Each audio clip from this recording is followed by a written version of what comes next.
Ozamis City, Misamis Occidental, ug sa tanong nagtanaw ka nato karon, pinaagi sa Facebook page ug YouTube channel sa AONC. May adlaw kumusta? Oktubre 3, 2025, para sa pinakaulihing balitang asenso, this is Ozamis Today.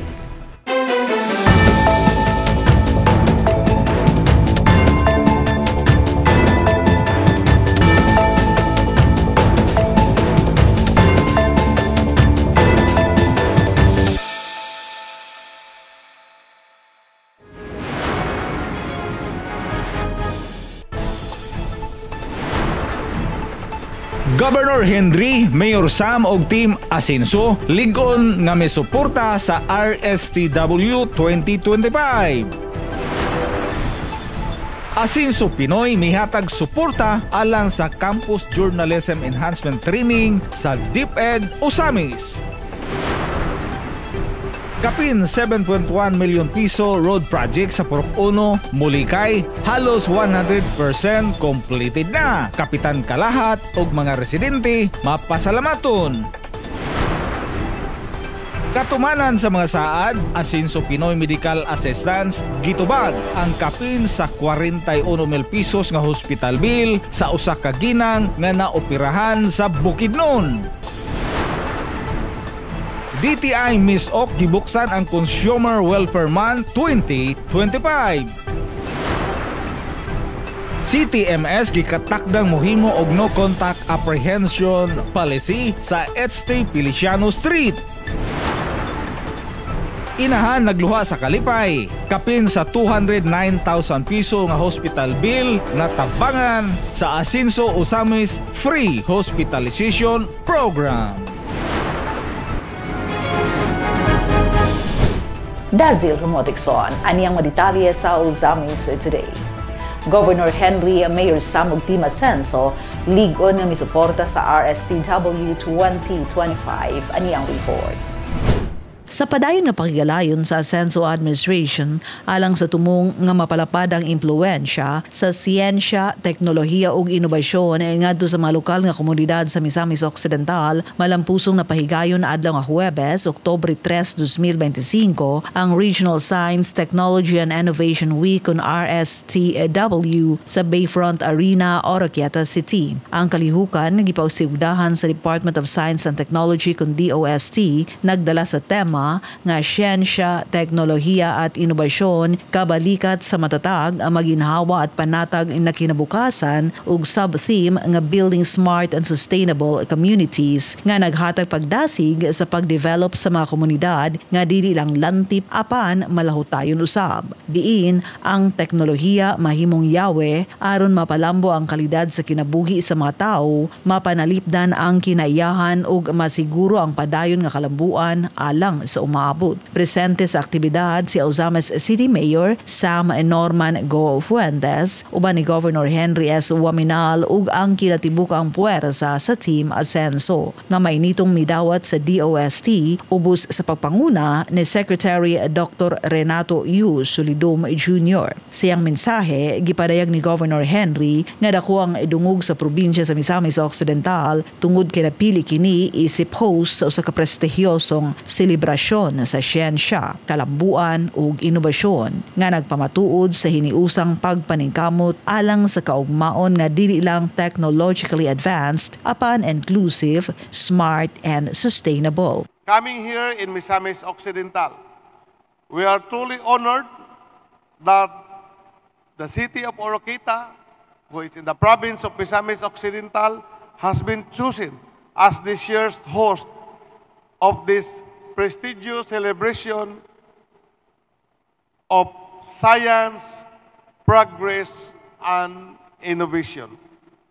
Your presence here affirms our shared commitment to shaping a future that is not only technologically advanced, but also inclusive, smart, and sustainable.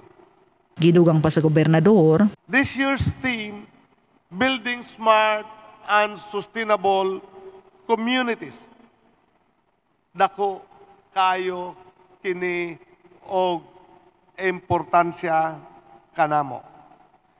This strongly resonates with our province Asinso vision, a vision anchored on our core development trust, the 5 M's, misamisnon, magpuyong, malinawon, malambuon, o malipayon.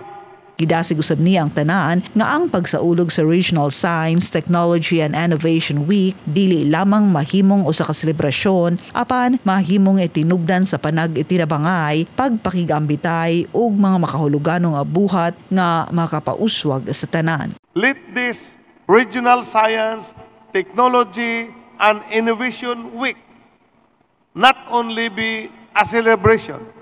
This is not just a celebration, but a catalyst, a rallying point for collaboration, shared learning, and purposeful action. Let us use this moment to reimagine what our communities can become. Smarter, greener, safer, and more equitable for all. Gipasabot sa DOST Secretary Sulidom ang tema sa kalihukan, diin gipalawom niya ang mahinungdanong papel sa science, technology ug innovation. Today we gather under the main theme Aghama Teknolohiya, kabalikat sa matatag, maginhawa at panatag na kinabukasan. To us, kabalikat means science, technology, and innovation are our allies, not just abstract words and ideas. Alam ko po ang feeling ng karaniwang Pilipino, pati na rin ng ating mga local government officials, na ang siyensya at teknolohiya at ang Department of Science and Technology, ang kanilang pananaw ay nasa taas, nasa ulap, in the clouds. Pero hindi po yan totoo. Ang siyensya, teknolohiya at inobasyon ay para sa lahat.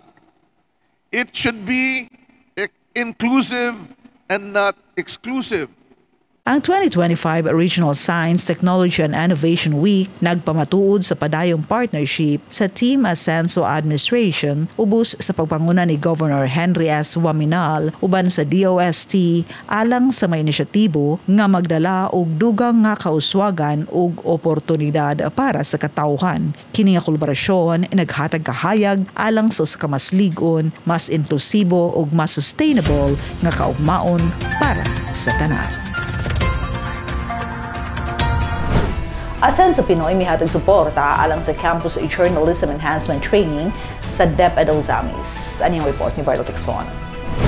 Isip tubag ni Asinso Pinoy Representative Congressman Attorney Henry N. Fuentes Waminal Jr. sa gipangayo nga suporta sa Department of Education Schools Division of Ozamis City kalabot sa ilang pagpahigayon ug Asinso Pinoy Congressional Division Campus Journalism Enhancement Training para sa mga school paper advisors ug campus journalist nga midaog sa nakalabayng Division Schools Press Conference kundi SPC. Personal nga gidawat ni OIC Office of the Schools Division Superintendent Lorena Pilares Serrano CISO 6 ang 228,278 pesos nga suporta gikan sa opisina sa Asinso Pinoy Party List adlaw Martes, Setyembre 30, 2025. Sa interview, kang Education Program Supervisor Mr. Federico B. Araniego Jr. kauban si OIC SDS Serrano, iyang gipaabot ang iyang dakong pasalamat sa suporta nga ilang nadawat gikan sa Asinso Pinoy.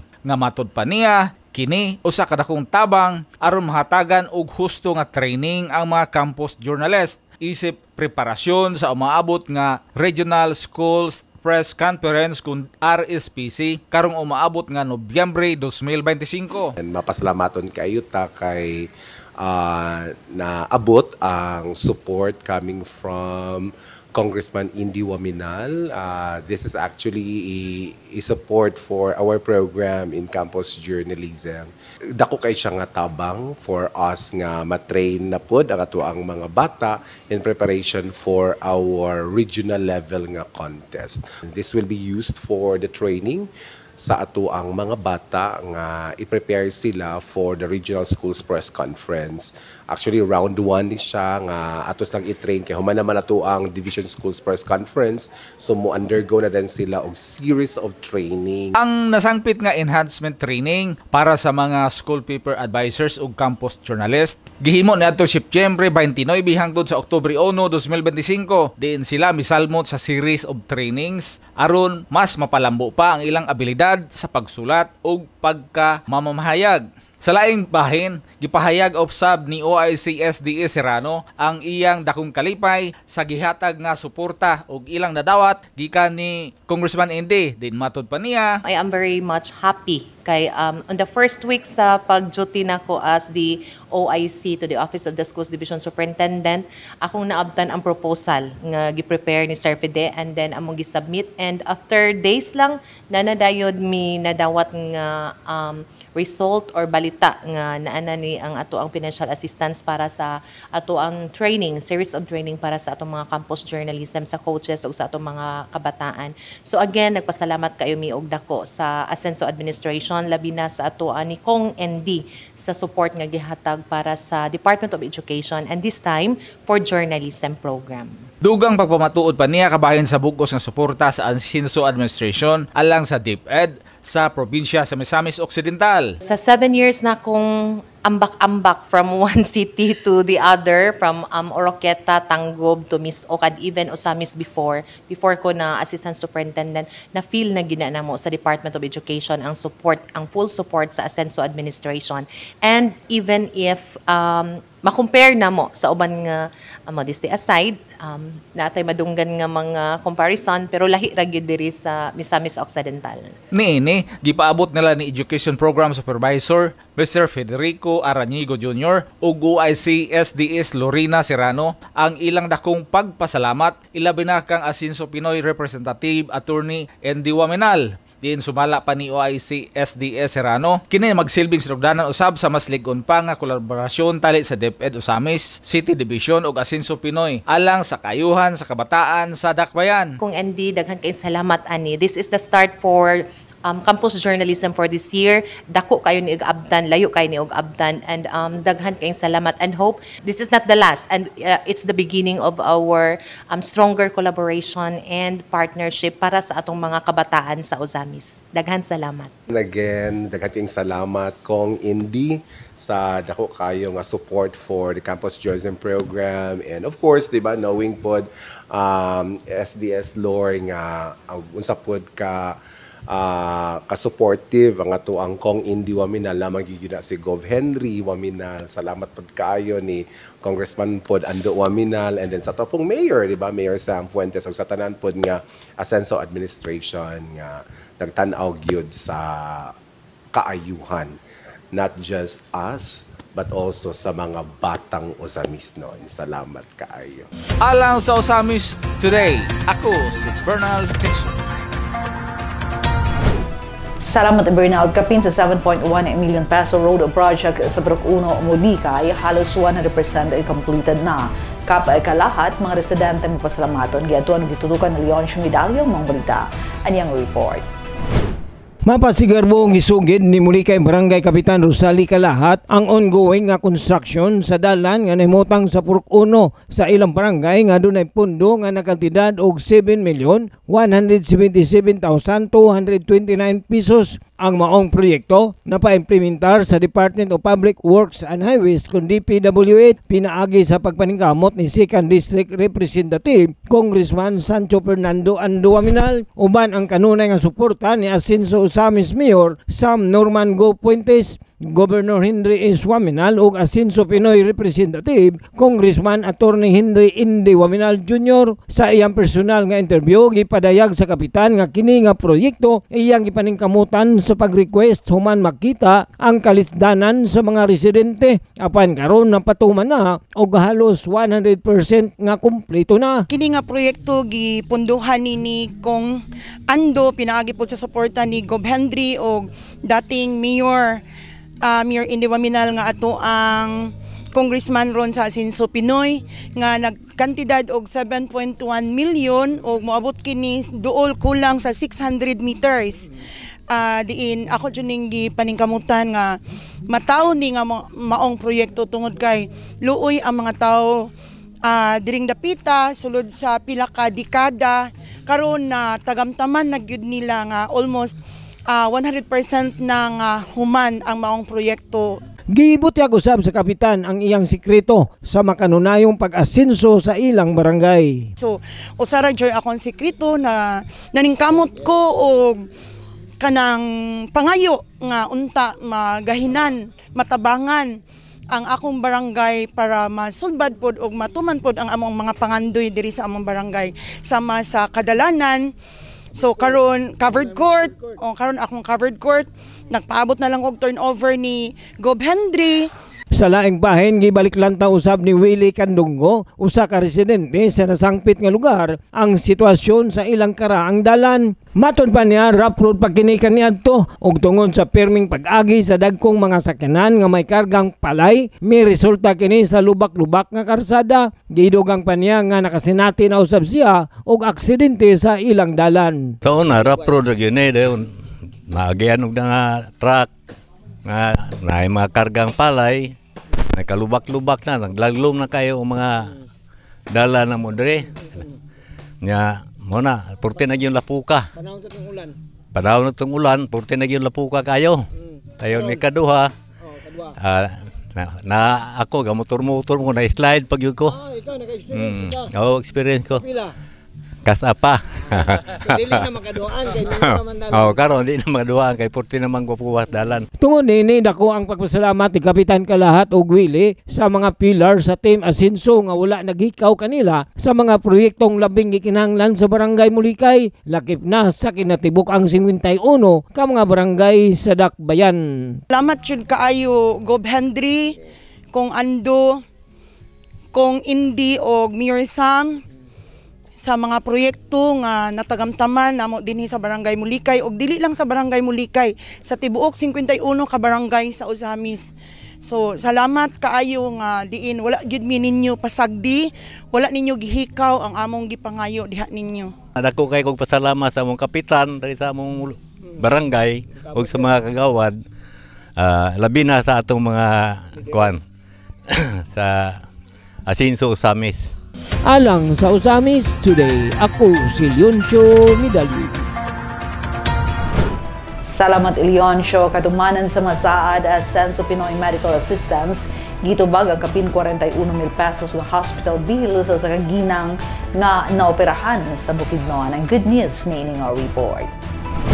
Sa katumanan sa saad sa Asenso Pinoy Party List nga maghatag medical assistance sa mga miyembro ni ini nga nagpuyo gawa sa Misamis Occidental ug naglisod sa pinansyal nga aspeto sa pagbayad silang hospital bill, usa na usab ka Asenso Pinoy member nga si Chiri Abuhawi Abacor, 38 anyos, lumulupyo sa Proc 3 Palakapaw, Quezon, Bukidnon, ang nakasinati sa dakong tabang sa Asenso Pinoy Medical Assistance sa dihang kini-admit sa Don Carlos Doctors Hospital, probinsya sa Bukidnon. Sa interview siyang brother-in-law nga si Mario Pellanes Bacor Jr., 38 anyos, residente sa Proc 3, Barangay Gango, Ozamis City, nga mao ang may proseso sa papangayo sa mong tabang, ipadayag niyang yang edakong pasalamat sa Asenso Pinoy Party List tungod sa pagtuman sa ilang saad nga bisan anaa sa layo o gawa sa Misamis Occidental, natabangan gayud ang asawa sa iyang igsuon nga naoperahan. Ako day si Mario Bacor Jr. taga Gango ko. Gango sa City dayon. Nalay ko diri nagpasalamat kog dako sa Asenso Pinoy nga natinuod gud ang ilang gikuan ba.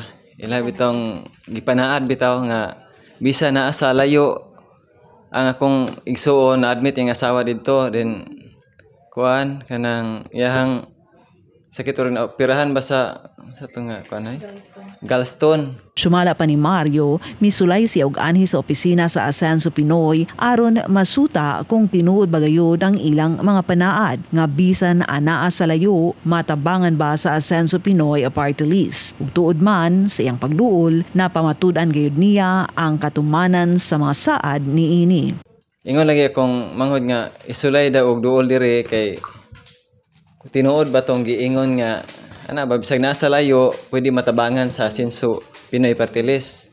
Nakaroon nahitabo man gyud din mo nang pasalamaton gyud mig dako kay sa kanang kantidad lisod gyud pangitaon. Ang asawa siyang manghud na operahan o ngay na confined sa hospital sulod sa napulo ka adlaw gikan Setyembre 20 ngadto 29 2025.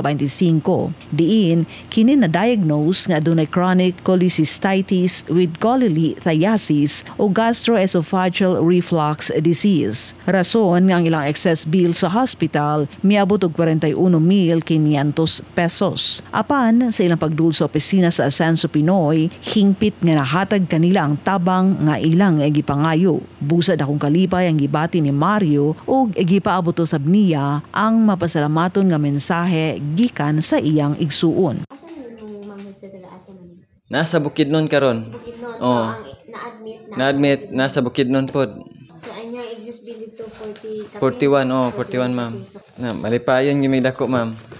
Kuan po lagi kuan po akong manghud nga kuan gyud napasalamaton gyud siya dako aning Ascenso Pinoy Party List nga ilaging gituman ang ilang saad. Dugang saysay pa ni Mario kabahin siyang panginabuhian ug sa iyang igsuon. Merchandiser ko ma'am akong igsuon kuan lang anang salesman ba kana ahente o.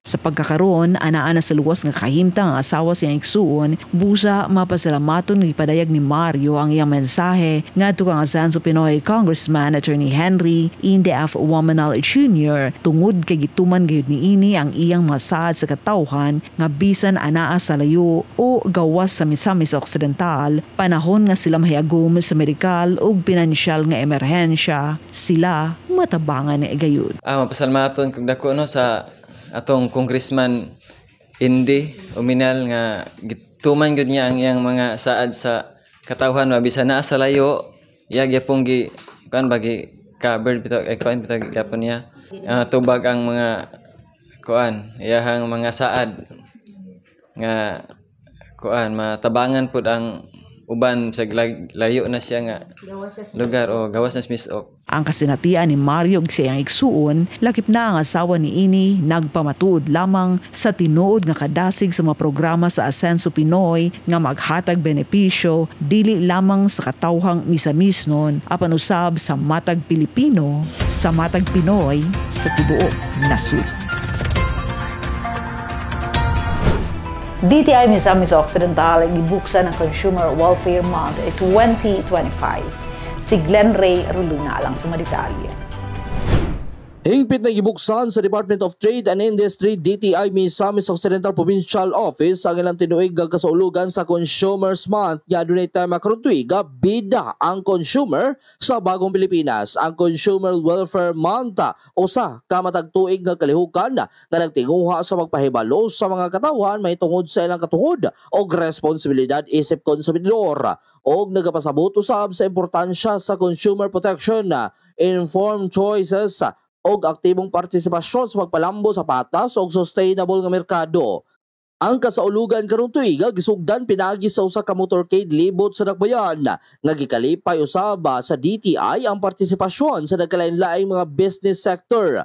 Nagpasalamat usab si Provincial Director Luz Galda ngadto sa lokal na liderato nga naghatag og pagpakabana sa nasangpit na kalihukan.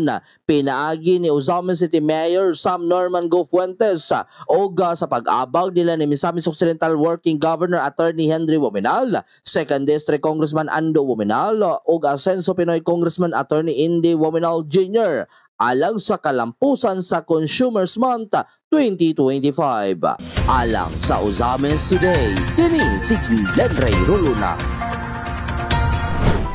Salamat Glenn. CTMS gikatakdang muhimo og no contact apprehension policy sa HT Feliciano Street. Adoni Vicena alang sa report.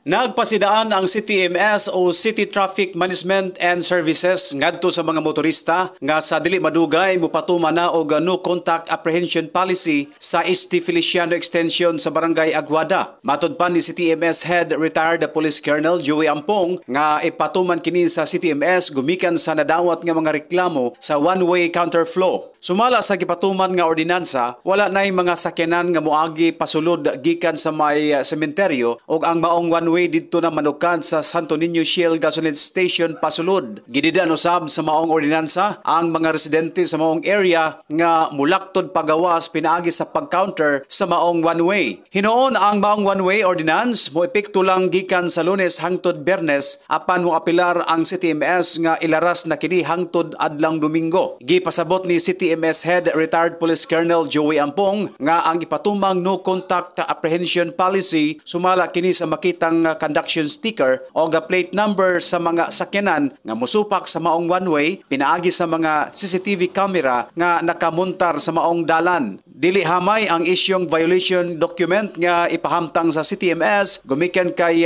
TOP o Temporary Operators Permit gikan sa LTO ang i-issue nga dako kaayo og penalty fee. Ako palisiya karon no contact apprehension policy.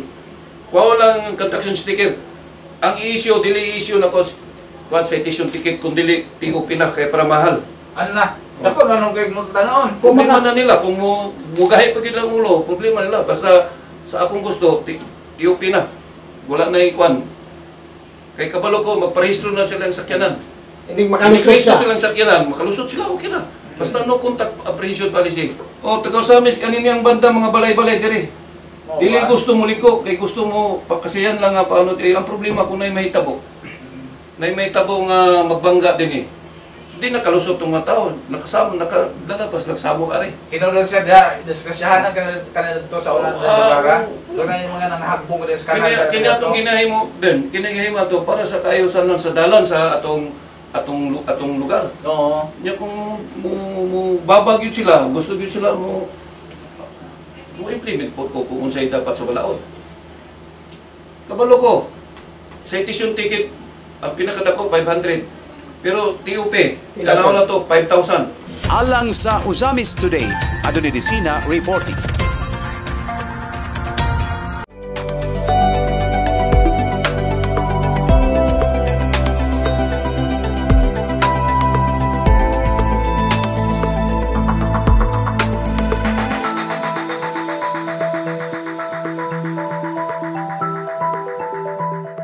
Inahan ay nagluha sa kalipay kapin 209 mil pesos ng hospital bill na tambangan sa Asenso Uzamis Free Hospitalization Program. Ani ang report ni Angela Meh Kirante. Nagluwas sa dakong kalipay og pasalamat si Nanay Riza Rusiana, 52 anyos, residente sa barangay Pantaoning Dakbayan sa Uzamis, human nga ang ilang dakong bayronon sa ospital nga dili nila makaya og bayad, gitubag og gihatagan og kasulbaran. Ni ako karon diri kay nangayok og tabang nagpasalamat kog dako ni Mayor Attorney Sam Puentes. Salamat jud kaayo dako sa pagtabang sa akong anak. Dili na gyud namo makaya ang mga bayronon kay dako na kayo mi og gasto sa tambal.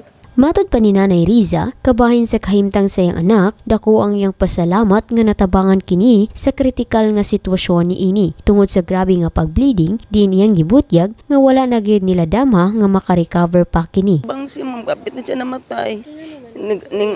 Kanang bleeding na siya kaayo din siya may magdahom nga makarecover pa jud imong anak.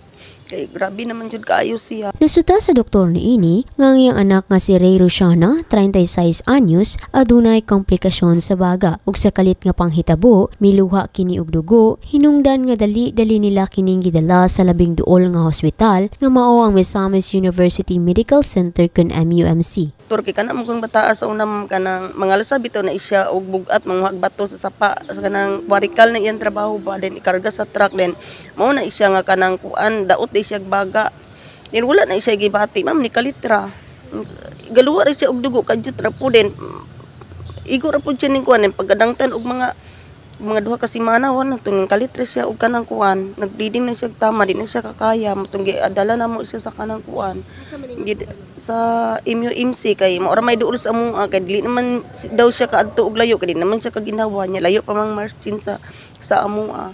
Nasayran nga si Ray na diagnose nga dunay acute respiratory failure o pulmonary tuberculosis extensive both upper lobe. Hinungdan nga ilang kinatibok ang exist bill sa ospital miabot og 209,526 pesos and 13 centavos. Apan nagluha sa kalipay si Nanay Riza human masayran niya nga natubag ang iyang pag-ampo pinaagi sa dalaygon nga programa sa Ascenso Ozamis Administration ang Ascenso Ozamis Free Hospitalization Program din hingpit nga na zero balance ang ilang bayro nun. Pasalamat ko dako kay kong kalipay ma'am nga na zero balance ang ako amo ang bill sa ospital.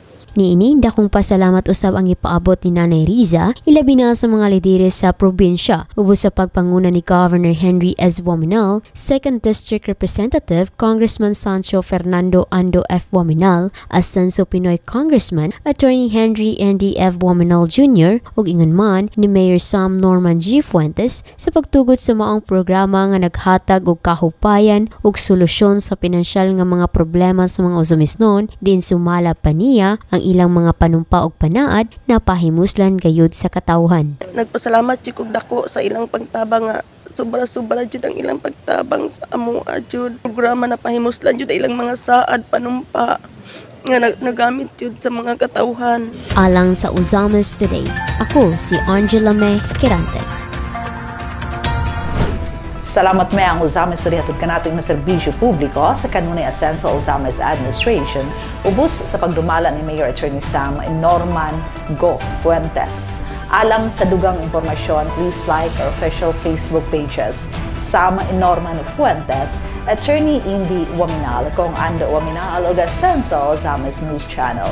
Please subscribe to the official AONC YouTube channel din makita sa ninyo nga nakastream live ang among mga programa. Sa ngalan sa kintibukang AONC team, Yonsho Midalio, Bernal Dagson, Adoni Di Sena, June Purgatorio, Ares Carpio, Kim Tangaro, Macjul Malinis, Mary Melody Reyes, Angela Carante, Mary Ana Lumapas, Zander Dalido, si Glenn Ray Roluna sa Misamis News Network. Ako si Dazzle Humotikson. Daghang salamat. Kanunay Ascenso Ozamis, Padayon Ascenso Segundo Distrito, Ascenso Misamis Occidental, Ascenso Pinoy.